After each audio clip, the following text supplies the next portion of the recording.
evangelismo.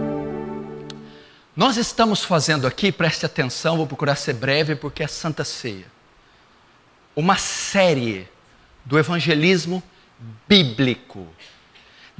Jesus deu uma ordem para a igreja: ide e pregai o evangelho para toda criatura da terra. Isso é chamada grande comissão. Jesus morre, ressuscita, aparece aos discípulos e há 500. E antes de ser assunto aos céus, ele dá uma ordem, ele comissiona a igreja para que cumpra o quê? A tarefa do evangelismo mundial. Evangelizar todos os continentes, todos os povos, todas as cidades, todas as nações, todas as criaturas. Evangelizar.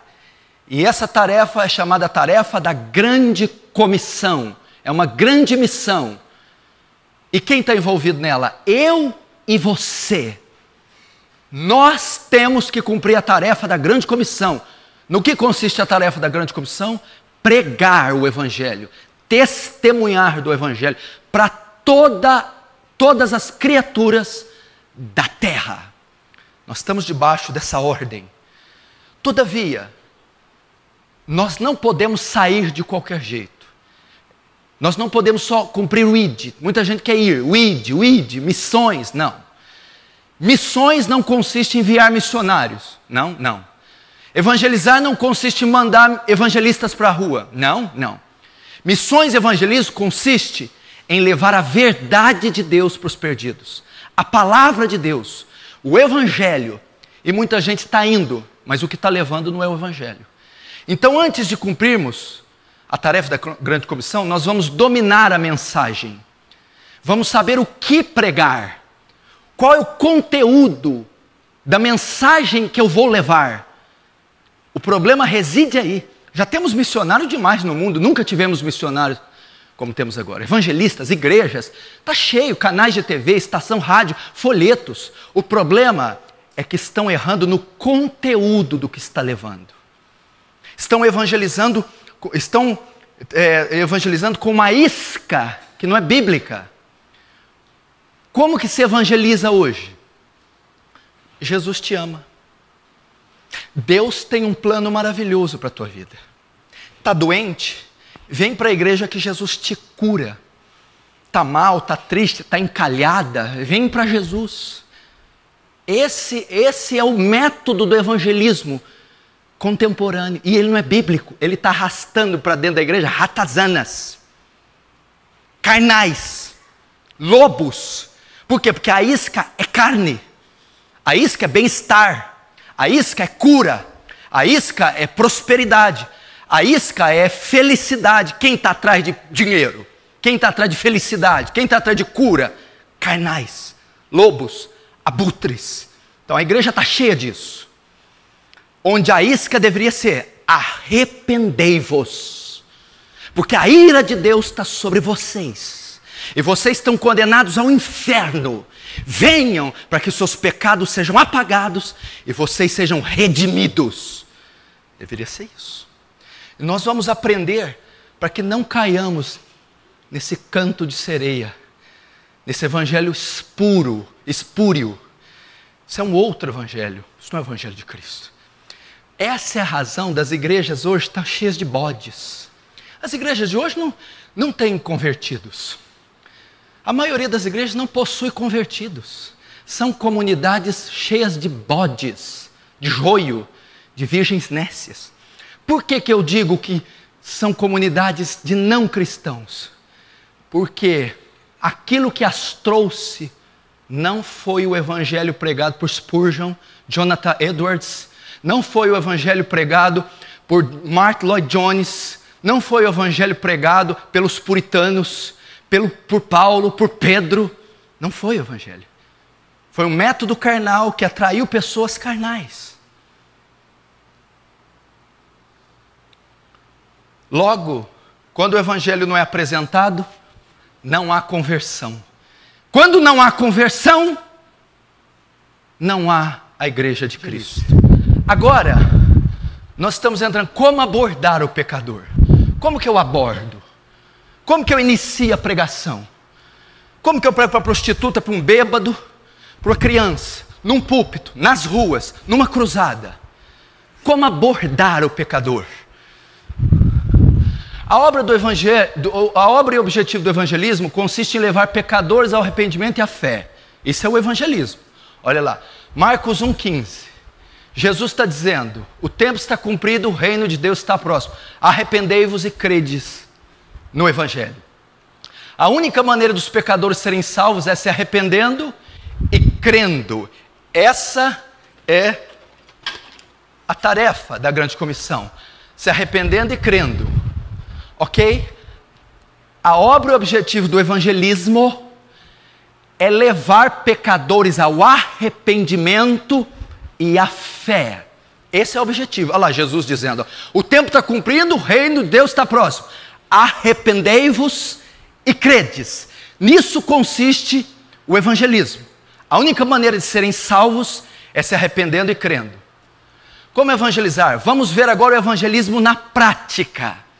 Nós vamos tomar agora modelos de evangelismos na Bíblia. Como os apóstolos evangelizavam. Como Jesus evangelizou. Como Pedro evangelizou. Como Paulo evangelizou. Como Filipe evangelizou. Como eles abordaram. Nós estudamos na teoria 18 mensagens. O que é o evangelho? Como se evangeliza. Agora nós vamos ver na prática. O evangelismo na prática. Ok? Nós apresentamos a lei de Moisés ao pecador, começamos assim. Apresentamos o amor de Deus demonstrado na cruz. Apresentamos o julgamento de Deus. Agora partiremos para os modelos de evangelismo bíblico. O evangelismo na prática. Vamos lá. O primeiro sermão de Pedro em Jerusalém. Ok? Nós vamos ver como que os apóstolos evangelizaram. Como que eles abordaram. Vamos copiar os modelos bíblicos de abordagem. Vamos copiar os modelos bíblicos de evangelismo. E vamos ver se os pregadores de hoje evangelizam como os apóstolos. Vamos ver se os televangelistas, se os missionários abordam os pecadores como os apóstolos, como a Bíblia ordena que devemos abordar. Vamos ver. Pedro está aqui, é o primeiro sermão, um sermão evangelístico. Ele está pregando aqui. Vamos ver o que contém o sermão de Pedro. Atos 2, 14 e 41.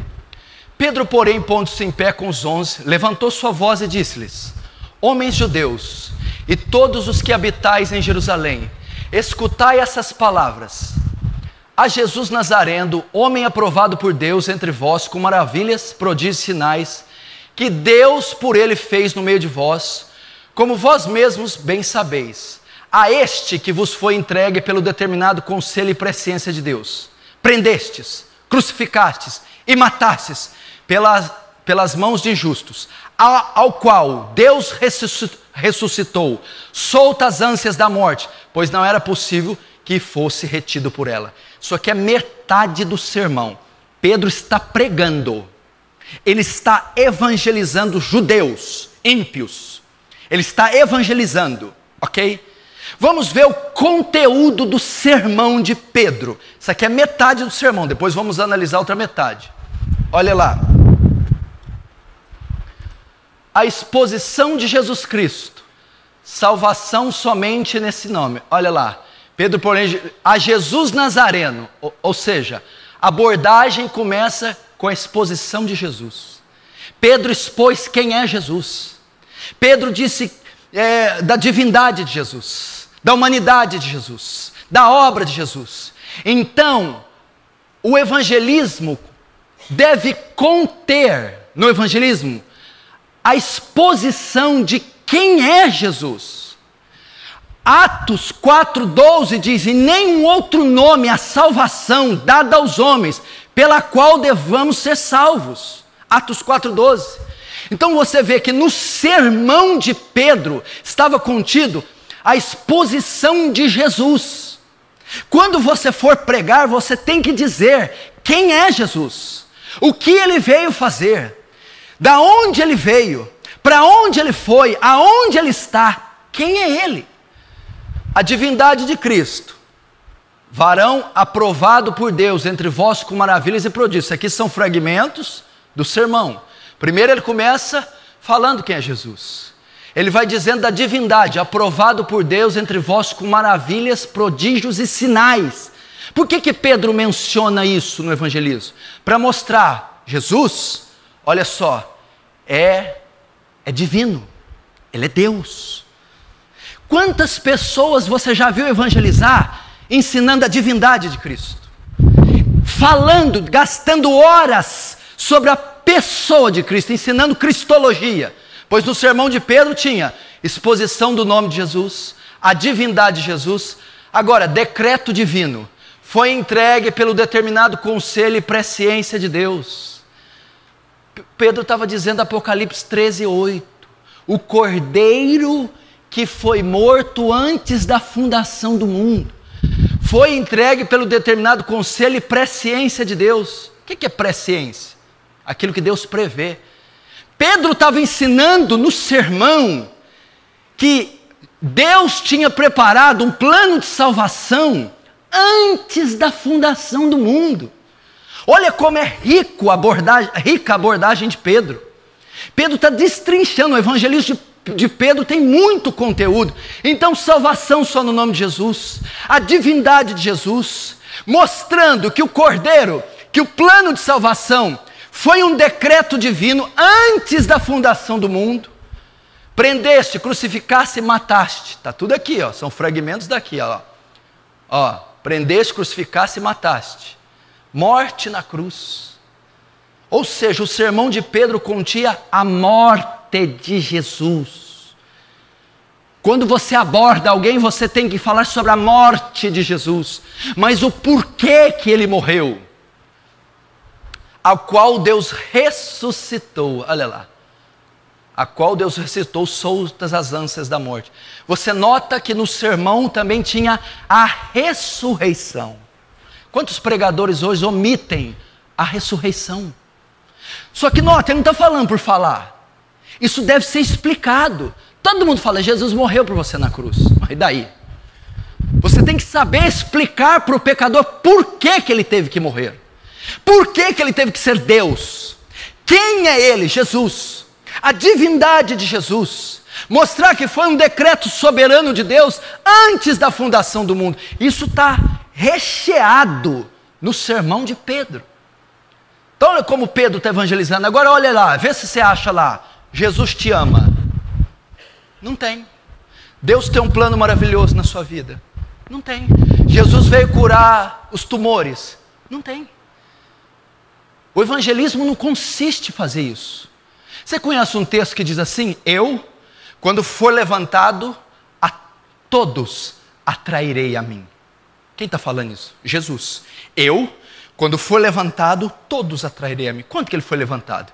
Quando os soldados romanos pregaram ele na cruz, e ele foi erguido naquela cruz, todos atrairei a mim. O que Jesus está ensinando? A maneira de atrair todos, a maneira de pescar pecadores, é ensinar sobre a cruz. Eu, quando for erigido, cravado na cruz, morto, ressuscitado, todos atrairei a mim. Ou seja, o método de atrair pecadores é falar da obra de Cristo, da crucificação, da morte, da ressurreição. É assim que você atrai pecadores, não é dizendo Jesus te ama. Não é dizendo Deus tem um plano maravilhoso, não é falando Ele vai curar sua dor de cabeça. Ah lá, isso estava no sermão do Pedro. A exposição de Jesus, a divindade de Jesus, decreto divino, morte de Jesus na cruz, ressurreição. Continuando o sermão. Porque dele disse Davi, sempre via diante de mim o Senhor, pois não deixará a minha alma na morte, nem permitirá que o teu santo veja a corrupção. Nesta previsão, disse da ressurreição de Cristo, que a sua alma não foi deixada no inferno, nem sua carne viu corrupção. Deus ressuscitou a este Jesus, que todos nós somos testemunhas, de sorte que, exaltado pela destra de Deus, e tendo recebido do Pai a promessa do Espírito Santo, derramou isto que vós agora vedes e ouvi. Saiba, pois, com certeza toda a casa de Israel, que a esse Jesus, a quem vós crucificaste, Deus o fez Senhor e Cristo. Isso aqui é a outra metade do sermão. Vamos ver? O que Pedro faz? Citações de Cristo no Antigo Testamento. O que tem a ver isso? Você lembra dos discípulos a caminho de Emaús? Jesus vem com ele andando, eles estão voltando de Jerusalém para Emaús. Aí eles vão perguntar para eles: por que vocês estão assim? Que palavras é essa que trocais? Olha, nós estamos falando acerca de Jesus, varão aprovado em obras, em poder. Achávamos que era ele que ia redimir Israel, mas ele morreu. Hoje é o terceiro dia desde que todas as coisas aconteceram. Aí Jesus disse: nécios e tardos de coração, para crer em tudo que os profetas vos anunciaram. Não convia que o Cristo padecesse para entrar na sua glória? E começando ali, mostrou em todas as escrituras o que dizia ao seu respeito. Como que Jesus estava ali evangelizando os dois discípulos a caminho de Emaús. Ele percorreu toda a escritura e mostrou Cristo na escritura. Pedro vai usar o Antigo Testamento para mostrar a obra da redenção. Ou seja, quando você evangelizar, toda a escritura aponta para Cristo, o Antigo Testamento, o Novo Testamento, e é assim que evangeliza, mostrando a obra de Cristo em toda a Bíblia. Pedro fez isso. Olha lá, citações de Cristo no Antigo Testamento. A morte, pois não deixará minha alma na morte. Foi Davi que citou isso aí. Isso aí é o Salmo 106. A não decomposição do corpo, nem permitirá que o teu santo veja a corrupção. Havia uma profecia que o corpo de Jesus, depois que morresse, não se decomporia, não veria corrupção. A ressurreição, Deus ressuscitou a este Jesus. A ascensão aos céus, de sorte que exaltado pela destra de Deus, e a exaltação de Cristo, Deus o fez Cristo Senhor. Então, dentro do evangelismo de Pedro, ele está dizendo citações do Antigo Testamento. A morte, pois não deixará minha alma na morte, ou seja, ele iria morrer. A não decomposição do corpo, no terceiro dia ressuscitar, o corpo não ia apodrecer. A ressurreição, Deus ressuscitou a este Jesus. A ascensão aos céus, de sorte que exaltado pela destra de Deus, Salmo 24, levantai, ó portas, as vossas cabeças, levantai, ó portais eternos, que entrará o Rei da Glória. Quem é esse Rei da Glória? O Senhor dos Exércitos, esse é o Rei da Glória. Então Pedro está convencendo os judeus, dizendo que Jesus morreu na cruz, que o corpo dele não se corrompeu, que ele ressuscitou ao terceiro dia, que ele se ascendeu aos céus, e mais do que isso, Deus o fez Senhor e Cristo. Aqui no grego, Kyrios e Christos. Kyrios, Deus o fez Kyrios. Ou seja, ele está no mais alto posto, coroado com glória, sentado num trono. Os pregadores da prosperidade evangelizam alguém assim? Veja na prática como se evangeliza. Olha só, a exposição de quem é Jesus. Você quer trazer alguém para Cristo? Diga quem é Jesus. Você quer trazer alguém para Cristo? Diga da divindade de Jesus. Jesus não é só homem, Jesus era Deus. Você quer trazer alguém para Jesus? Mostre que foi um plano eterno, o Cordeiro que foi morto antes da fundação do mundo, Apocalipse 3,18. Você quer trazer alguém para Jesus? Fale da morte, mas não diga só, Jesus morreu na cruz. Diga por que Jesus teve que morrer. Por que ele morreu? O que matou Jesus? Nós já estudamos isso nas outras aulas. Você quer trazer gente para Jesus? Se você ficar só na morte, não é suficiente. Muitos falam até bem, Jesus morreu na cruz do Calvário e tal, mas omitem a ressurreição. Você precisa mencionar a ressurreição. Cristo ressuscitou o terceiro dia. Mas por que ele teve que ressuscitar? Pregue isso. E depois, o Antigo Testamento. Você nota que ele está falando a mesma coisa que ele falou na outra metade, não é? Só que agora ele está usando o Antigo Testamento. Ou seja, você pode usar toda a Bíblia para evangelizar alguém, toda ela contém a obra expiatória. Agora vamos ver o resultado do evangelismo de Pedro. Vamos ver? Resultado. E ouvindo eles isto, compungiram-se em seu coração e perguntaram a Pedro e aos demais apóstolos: que faremos, homens e irmãos? E disse-lhes Pedro: arrependei-vos, e cada um de vós seja batizado em nome de Jesus Cristo para perdão dos pecados, e recebereis o dom do Espírito Santo, de sorte que foram batizados os que de bom grado receberam a sua palavra naquele dia, e naquele dia agregaram-se quase 3.000 almas. Olha o efeito da pregação de Pedro. 3.000 almas se converteram. Como foi a pregação de Pedro? Foi uma pregação cristocêntrica. A pessoa de Cristo, a obra de Cristo, a morte de Cristo, a ressurreição de Cristo, a divindade de Cristo, os decretos de Cristo, Cristo no Antigo Testamento, Cristo no Novo Testamento. É assim que os apóstolos evangelizavam, era assim que os profetas evangelizavam, era assim que os reformadores evangelizavam, era assim que os missionários evangelizavam, expondo a obra de Deus através do seu Filho na cruz. Não há menção do evangelismo moderno que fazemos hoje. Jesus te ama, tem um plano maravilhoso, vai te dar paz. Não, o evangelismo consiste em falar da obra de Cristo na cruz.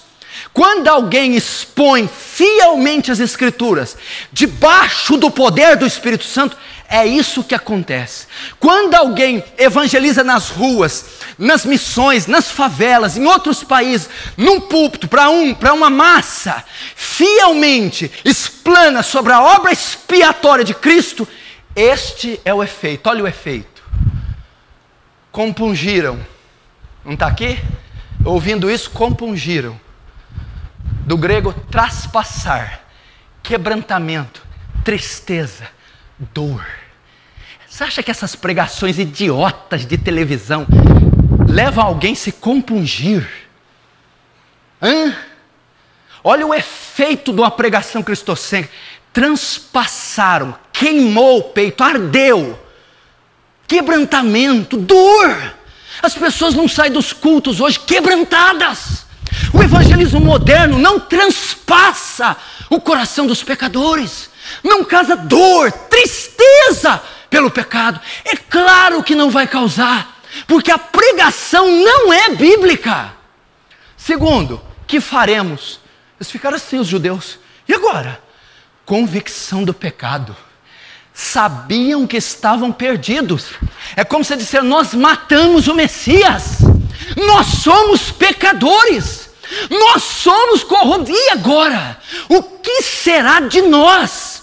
Convicção do pecado. Se o evangelismo, num púlpito, para uma massa, na rua, para não traz convicção de pecados, você nunca verá uma alma transformada. Uma alma de fato salva. Pode receber apelo, vir à frente, batizar. Isso não quer dizer nada. Está apenas agregando. Está apenas agregando a uma igreja. Está se associando. Conversão é isso aqui. Arrependei-vos. A mensagem sempre deve terminar com um chamado de arrependimento. Olha só. Pedro faz a exposição cristocêntrica, aborda os pecadores. O efeito é quebrantamento, tristeza, dor, convicção do pecado. Eles respondem dessa maneira e perguntam: o que faremos?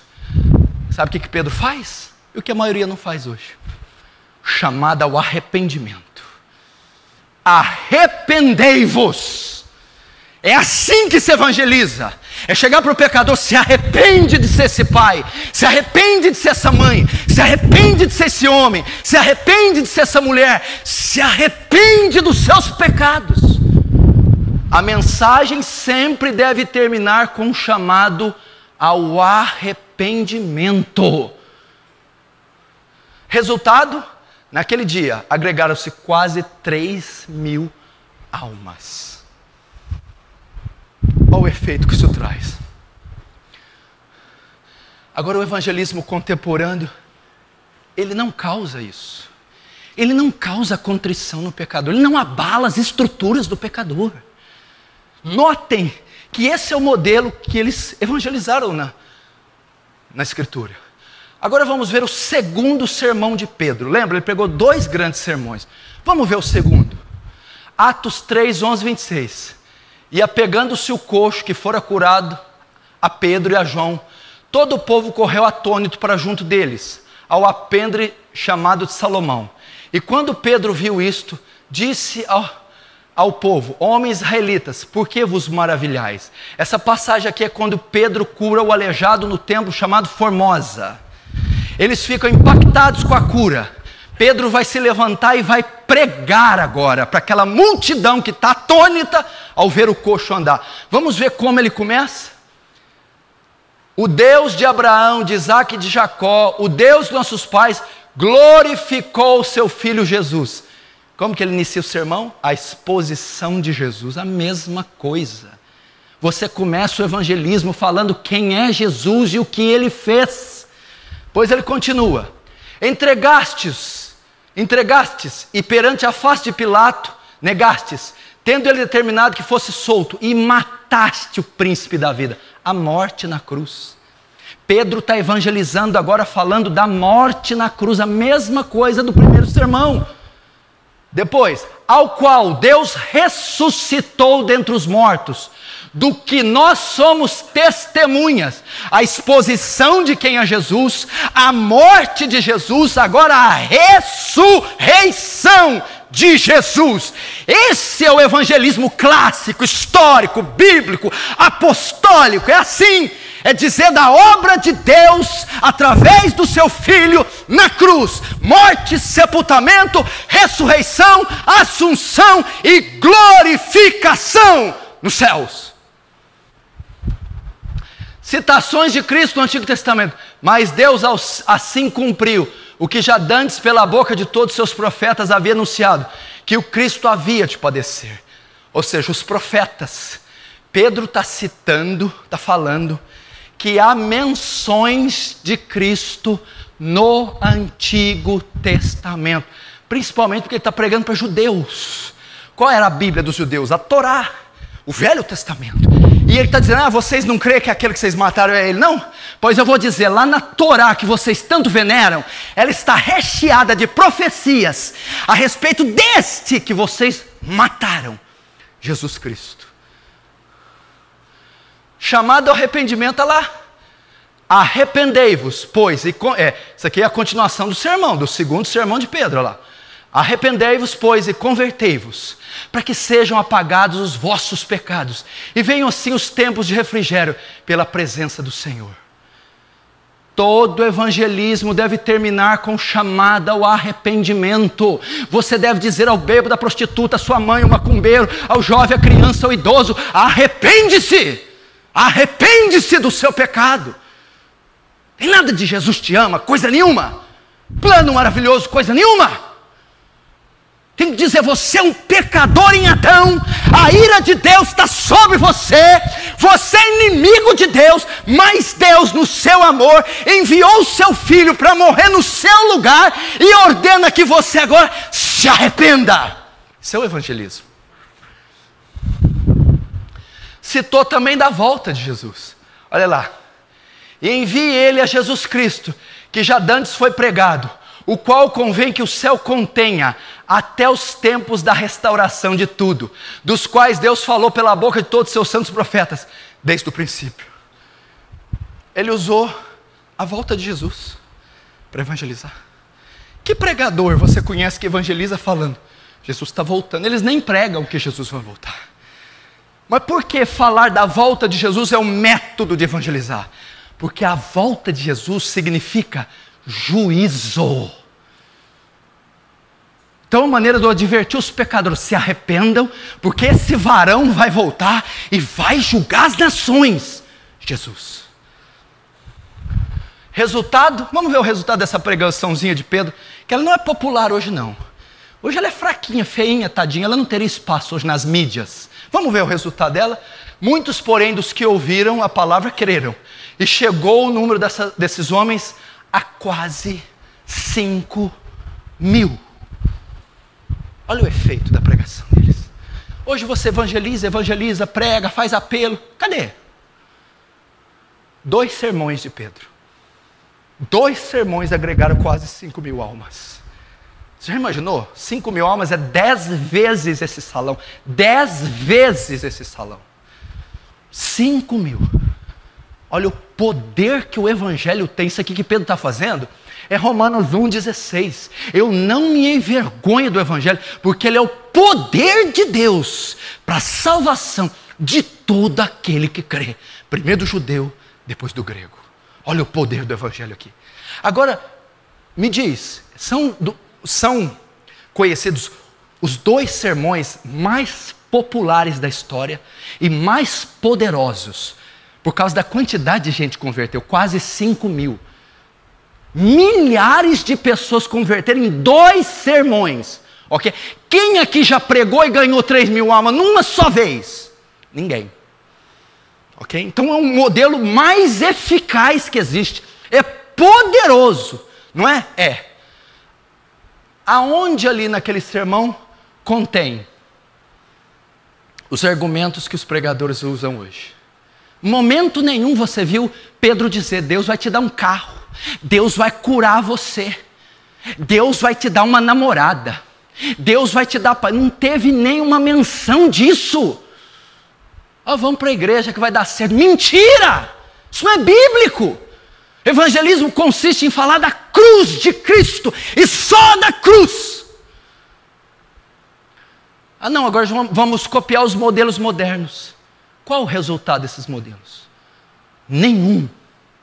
Vamos continuar. A pregação de Filipe para o eunuco.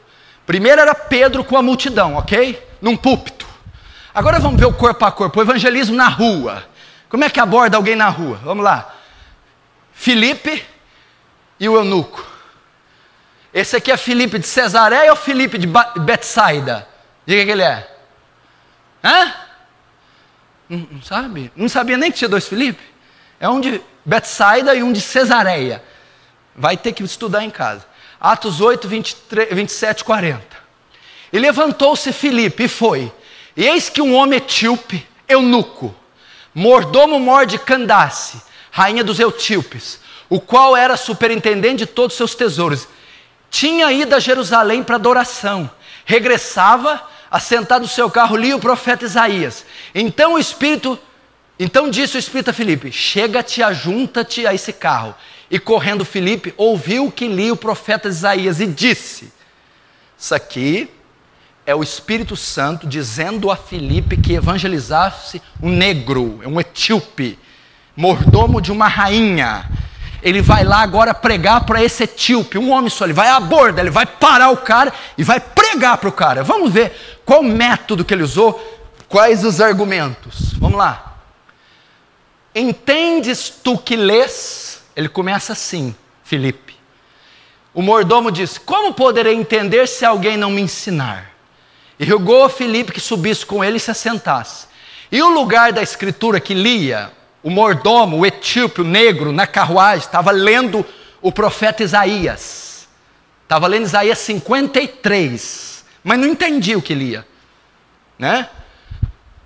E rogou a Filipe que subisse com ele, e o lugar da escritura que lia era este: foi levado como ovelha para o matadouro, e como está mudo o cordeiro diante do que o tosquia, assim não abriu a boca. Isaías 53, ok? O evangelismo consiste em ensinar as escrituras. O que Filipe fez? Olha, eu não entendo isso aqui que eu estou lendo. Ele entrou na carruagem, sentou, ele começou a explicar as escrituras, folha por folha. Evangelizar não é só parar num púlpito. Evangelizar não é só subir num caixote numa praça. É sentar com pecadores e semanas e dias, e mostrando na escritura, pregando, convencendo ele com a escritura, no Antigo e no Novo, até que você chegue no Messias. Foi o que Filipe fez, olha lá. E respondendo o eunuco Filipe: rogo-te, de quem diz isto o profeta? De si mesmo ou de outro alguém? Ou de algum outro? Então o que ele estava lendo? Foi levado para o matador como ovelha. Era isso que o eunuco estava lendo. Ele perguntou para Filipe: Isaías está falando isso dele mesmo ou ele está falando de outro? A gente sabe de quem é que Isaías está falando. Era de Cristo. Foi essa a dúvida do eunuco. Então Filipe, abrindo a sua boca e começando nesta escritura, lhe anunciou a Jesus. Entendeu? Ele usou o gancho da dúvida do eunuco, Isaías 53, e partindo dali, anunciou quem? Jesus. Toda a escritura aponta para a obra de Cristo. O que é que Filipe anunciou para o eunuco? O que ele fez?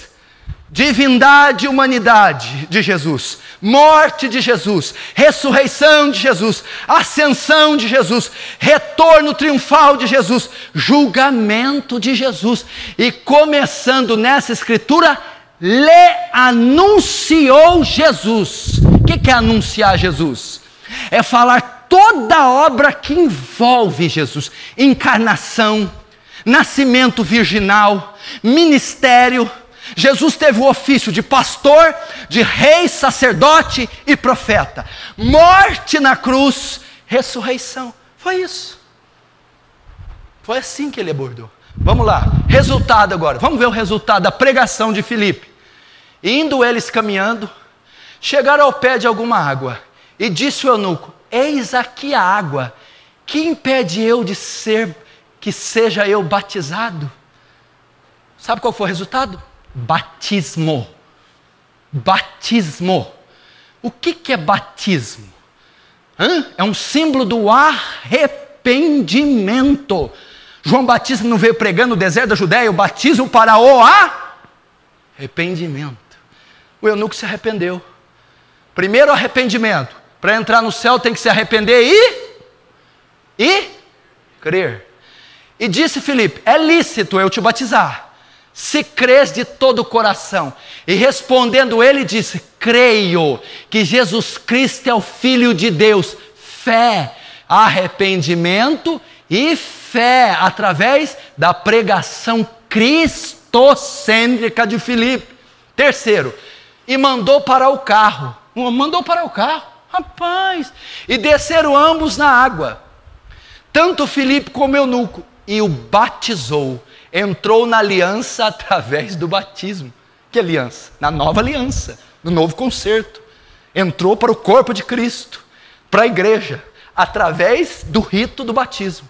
E quando saíram da água, o Espírito do Senhor arrebatou Filipe, e não viu mais. E o eunuco, jubiloso, salvo, continuou o seu caminho. Numa parada de carruagem, Filipe ganhou o eunuco. Numa parada, não dá tempo de ficar uma semana com você não. Vamos sentar aí. Batizou o homem, encomendou o homem, voltou um obreiro lá para Candace, para a rainha dos etíopes. Olha lá.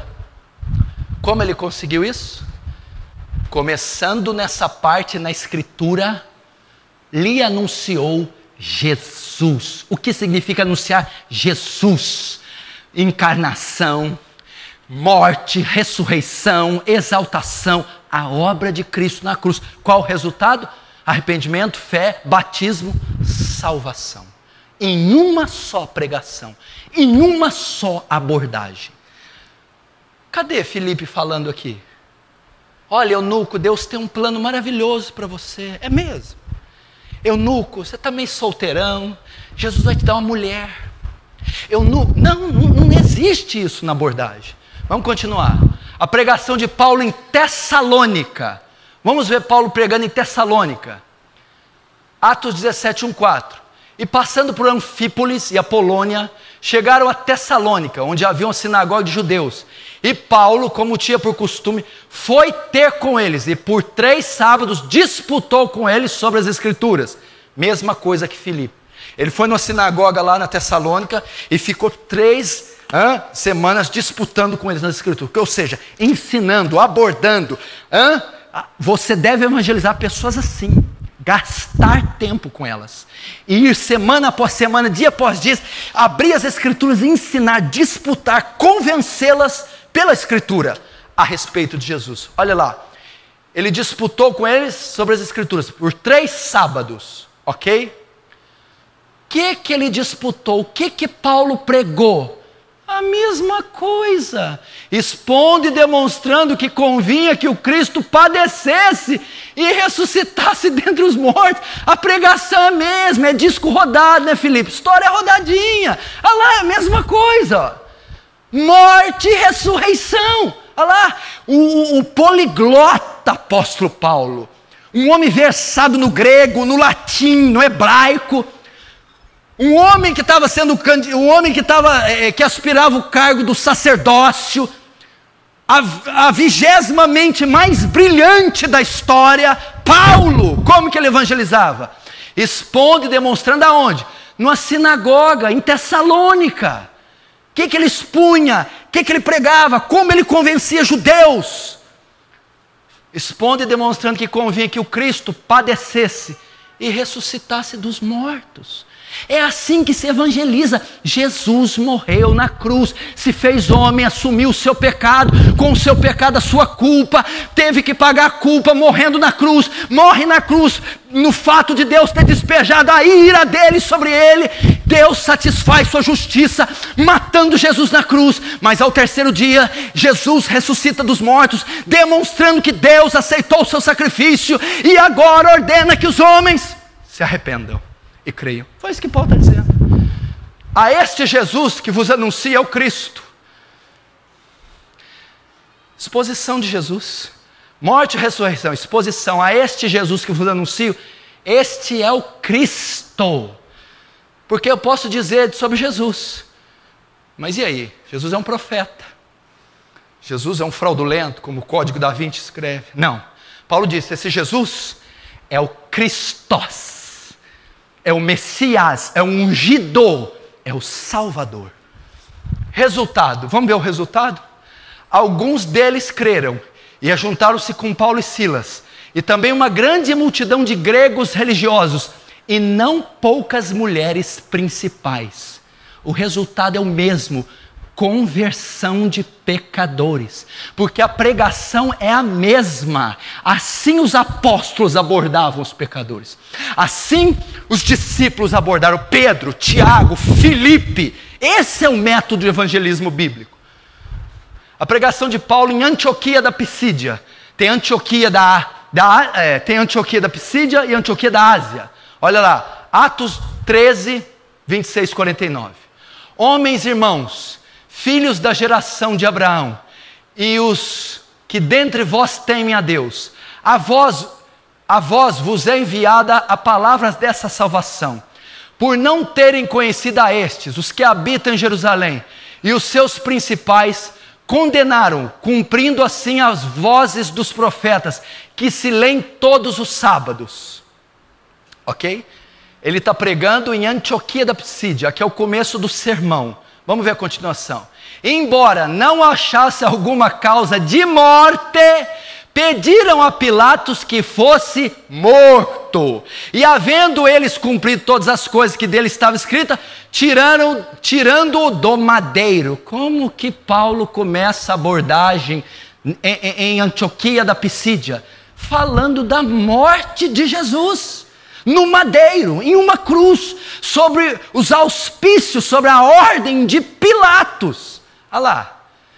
E o puseram na sepultura. Sepultamento. O sepultamento é interessante, eu não tenho tempo para falar aqui. Por que quando prega tem que falar do sepultamento? Mas não está falando da morte? Paulo falou, não, foi sepultado. Por que tem que falar do sepultamento? Porque o sepultamento é uma garantia que de fato morreu. Tem que ficar dentro do sepulcro, enterrado. Por isso ele vai dizer, morreu, foi sepultado.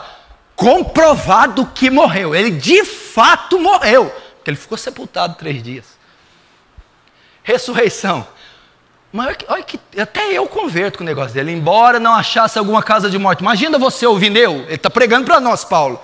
Embora não achasse alguma causa de morte, pediram a Pilatos que ele fosse morto, e havendo eles cumprido todas as coisas que dele estava escrita, tiraram do madeiro e puseram na sepultura, mas Deus o ressuscitou dentre os mortos. É assim que se prega, esse é o nosso Deus, Ele ressuscitou. Isso deve conter no seu evangelismo. Citações de Cristo, é o mesmo sermão em Antioquia da Pisídia. Está continuando o sermão.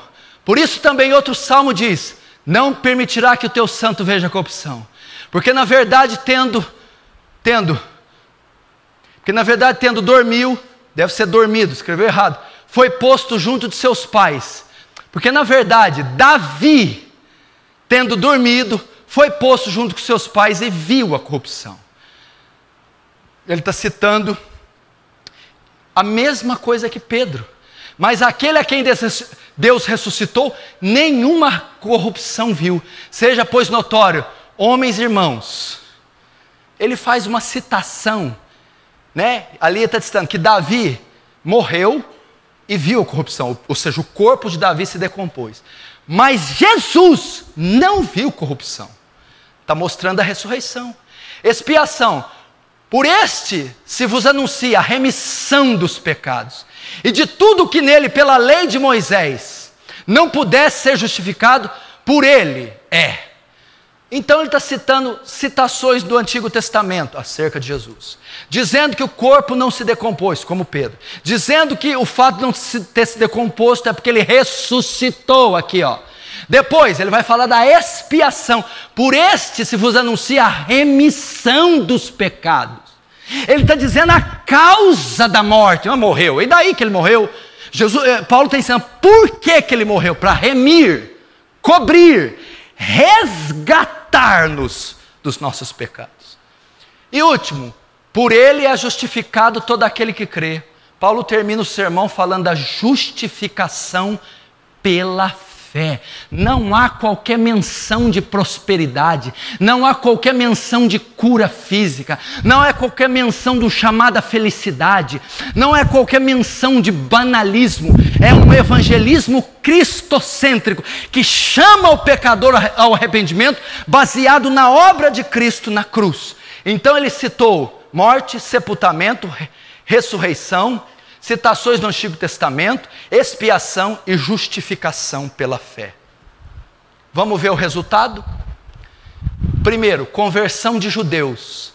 E despedida da sinagoga, muitos dos judeus e dos prosélitos religiosos seguiram. E no sábado seguinte, juntou-se quase toda a cidade para ouvir a palavra. Segundo, conversão de gentios.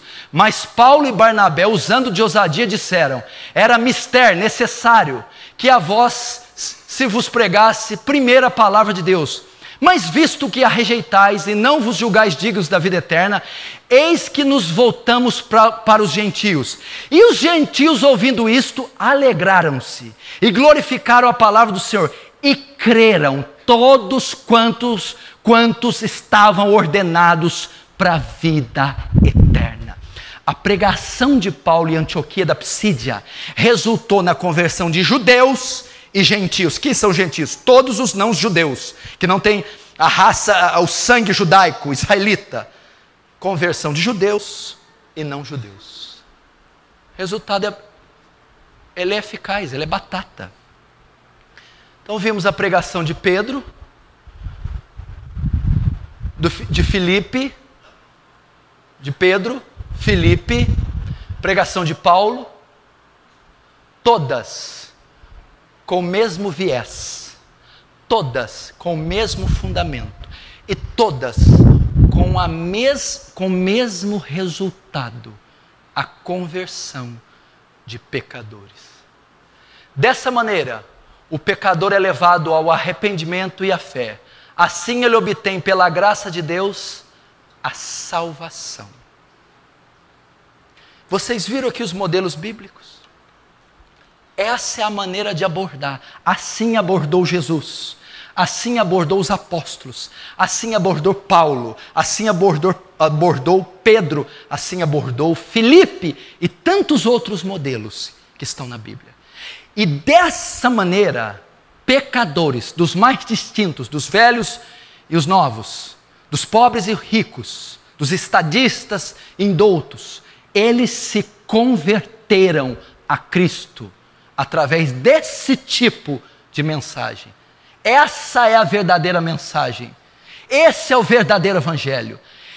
É isso que Jesus mandou nos fazer na tarefa da grande comissão. Ide e pregai o evangelho, não sonhos mentirosos, não atrativos carnais, não uma pesca usando uma isca ímpia e mundana, mas portando em mãos a preciosa mensagem, a boa notícia do evangelho de Cristo.